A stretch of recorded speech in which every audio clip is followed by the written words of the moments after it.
Pets and paranormal. Hein, hein, ho, hein, hein, hein, hein, hein, hein, hein. Yes, pets experience paranormal, people. It's becoming very common.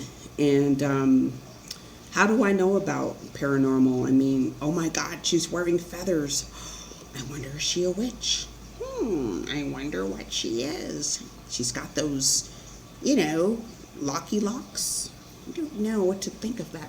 I wonder, is she a Christian? Should I cut off this podcast? Just kidding. But that is how people think. So we just need to get to the basics. When I was about 13 years old, that's when I got my cat Mogray. Mogray was a Siamese kitten who was actually extremely sick, and he nearly died because he had very poor health when he was born. My mom and I eventually restored Mogray back to health in about 6 months. He had no more leaky eyes. His coat was looking good, but he had a really weak stomach. But nonetheless, he was my kitty. So the other thing that went on in the home I lived in, my mom, she used to live near a canal with a body of water in it. And as a lot of you probably know, a lot of spirits gather in areas like canals, wherever there's water. And so we don't know what types of entities those are. But I will tell you, there was definitely something in my mom's house. And so since the age of 12, I suffer from, I'll just tell you, sleep paralysis, where I was afraid, or I always sensed something.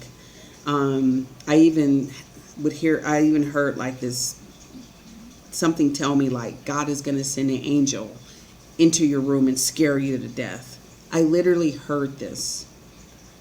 Who told me that? Like, no, I'm not schizophrenic. I don't have I don't have multiple personalities, because even that goes into some paranormal activity. So I lived with this fear. My godfather at the time was really trying to help me because I was petrified to be in the dark. I could not sleep. So when I would sleep, I'd wake up all the time. So what ended up happening was I started having dreams from the universe, really, or dreams from the clouds. And that's when I started, this one particular dream I had. It was like I woke up in my room and I saw this cloud floating over my bed. And I touched the cloud and it wrapped me up like a blanket. And it had all these sparkles. And it was a message from God saying, I am with you and I will never leave you. So my fear began to subside. I still had it, but it wasn't as intense because I was like, whatever I'm going through is deeper than what I even realize of what is happening. My cat at the time, he would always, and I didn't know what I was looking at, but he would always be playing with something. And I would see sparkles and I would see like an orb, but I didn't know what that was because I grew up very religious. So my parents, they weren't talking about orbs or anything, but I was seeing whatever this thing was he would be playing with, and then he would run up and down the stairs. Sometimes he would be growling at it, and he would just be like, and then he would just run up the stairs and chase it and run back down. And this went on all the time. It also was interesting because my cat Mogray appeared in this was not like just a dream. This was like I went into the twilight zone. So one night I woke up. Well, actually, it was more like it was lucid dreaming. I wasn't even in a deep sleep, but I saw Mogray, and he was like playing over my bed with a cubic, like those a cube, like a kind of like Hellraiser, like that little cube that was spinning around. Well, there was this cube that was spinning around in a way, and he was batting at it, and it was just floating over my bed. Then this light appeared in the hallway, which really freaked me out. So Mogray went into the light, and then it was saying like, wow, that was weird. I had like this light. I don't know if you guys saw that, but as I was speaking about that, I seen this light change just now as I'm speaking about the light. So just watch Paranormal Activity as I talk. But this light appeared in the hallway, scared me to death. And I heard this voice say, Monique, come. It was like a man's voice. Come now. And I'm like, I'm not going in. I'm not going. Then the voice was like, I command you to come now. And it was like from the Almighty or something. It was Almighty someone. So I was like, oh, shoot. I'm like, I have to get up. So I got up.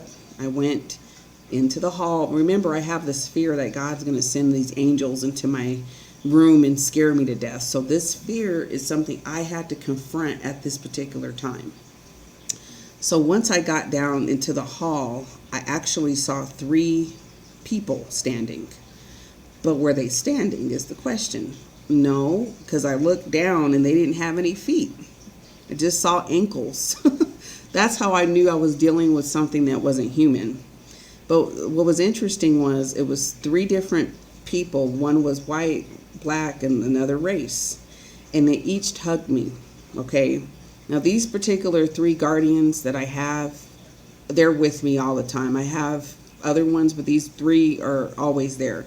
And they always give me a hug when I have a dream. Like they say, they always embrace me.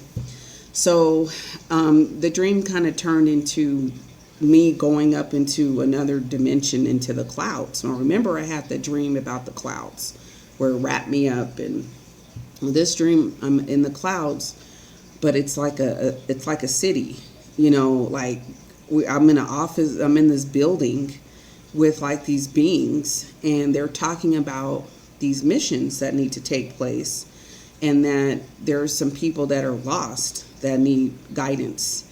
So I had a friend in the dream who was considered to be totally lost, and my mission was to really help her throughout my life. And so they told me, we're sending you back down to earth on this mission.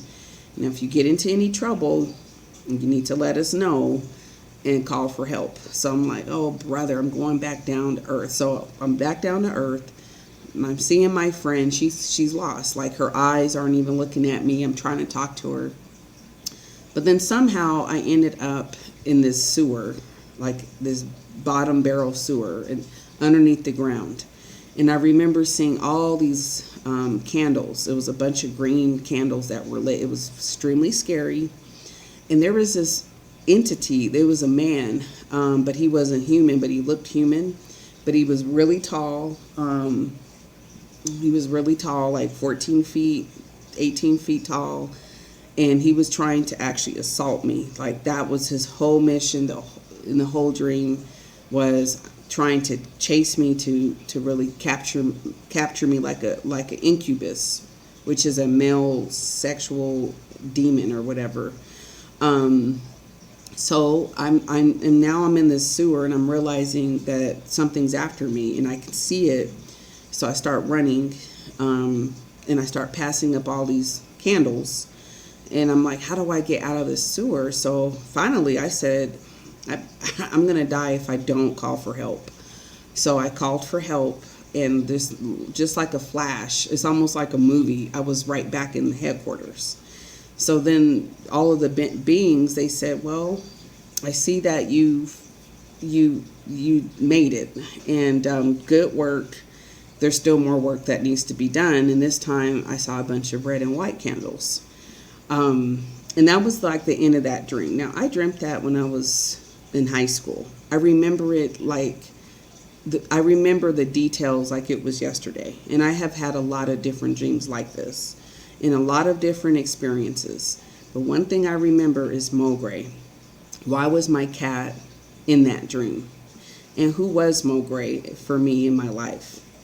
Mogray passed away in 2013. He was 18 years old, and he just was really sick, but he lived a long time. Actually, he wasn't even really sick. He just was an older cat. But do you know that I had a chance to see Mogray? Some of you won't believe that, but I saw Mogray a few months ago sitting by my mom's garage. Now, there's no other Siamese cats. You don't even really see Siamese cats these days. They're very rare cats, but he was sitting right there in front of my mom's garage, and I got a chance to see him. I parked my car, and then he slowly walked in these bushes over by the canal that she lived by. I got out my car, I ran over to him, and I saw his little eyes in the bushes, and then I didn't see him anymore. So it really, I would say really hurt me that I didn't get a chance to see Mogray again. But I will say that Mogray has played a real important role in my love for animals and my love for cats, especially, and how they have protected me and how Mogray protected me from what was going on in my mom's home. Besides the spirits and the things that were there was other things that were worse. And Mogray used to sleep at my door and at the foot of my bed. And I believe that it was through him living with us and being able to see these things that he created some sort of buffer of protection. So I want to say thank you to Mogray. So when I talk about my products, when I talk about pets and paranormal, that's a serious discussion to me.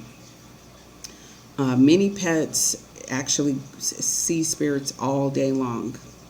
And when you leave them home alone, what are you leaving them with is the question. If you live in an apartment complex, or if you live in a townhome, or even in a rural area, things are always walking around. And it's nothing for us to fear as long as you're tapped into the light of love. And I mean that. But if you're a pet parent, or you have people in your circle and they're harvesting a lot of negative energy, what do you think they're drawing into the space? How do you think that is affecting your pet? I've seen enough footage, action, where pets are actually being pushed, shoved, kicked. Kids are being kicked by spirits. That's unacceptable. It's unacceptable for spirits to think they can do that. But the other part is, what you have to ask yourself, what are you feeding that energy? Okay. So these are just a few little snippets about Monique's Pet Whisper. I am recording this YouTube video, but this is also on my podcast, so you guys are hearing the audio piece. But feel free to check out just me talking to you, and I'm going to continue to share some information about my experiences and why you should choose to learn more and to work with Monique's Pet Whisper. Please visit coolcompets.com. Talk to you soon. Thank you.